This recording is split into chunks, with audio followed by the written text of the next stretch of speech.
Benvenuti in questa guida tecnica sul Dyson SV17. Siamo Kelatos Informatica, specialisti in riparazioni tecniche. Ritiriamo il tuo dispositivo a domicilio, eseguiamo una diagnosi gratuita e ti inviamo un preventivo prima di qualsiasi riparazione. Nessuna telefonata, nessuno spostamento. Ci troviamo in calle Joaquín María López 26, Madrid comodo, trasparente e professionale. Link nella descrizione. Se il tuo Dyson SV17 fa un rumore strano e non aspira come dovrebbe, sei nel posto giusto. Questo problema può essere causato da un filtro intasato o da un componente interno danneggiato.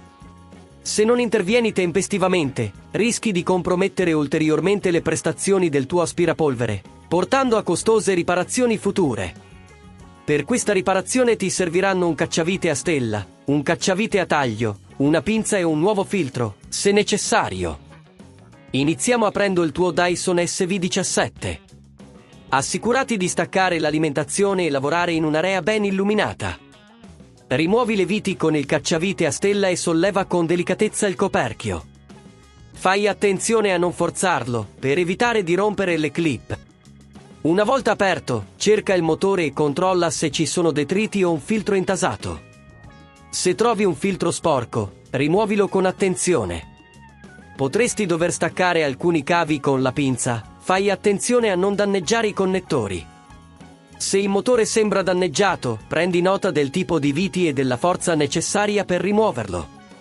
Ricorda, se a questo punto ti sembra troppo complicato, ricorda che da Kelatos ritiriamo il tuo dispositivo a domicilio e te lo restituiamo riparato. Una volta sostituito il componente guasto, reinserisci il motore assicurati che tutti i cavi siano ricollegati correttamente. Chiudi il coperchio e riavvita le viti, controllando che siano ben fissate ma senza forzare. Infine, verifica che il Dyson funzioni correttamente accendendolo e controllando che non ci siano rumori strani. Per evitare che questo problema si ripresenti, ti consigliamo di controllare e pulire regolarmente i filtri del tuo Dyson e di non utilizzare l'aspirapolvere su superfici bagnate o con detriti grossi.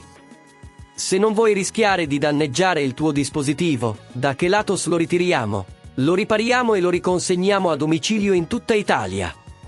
Link nella descrizione.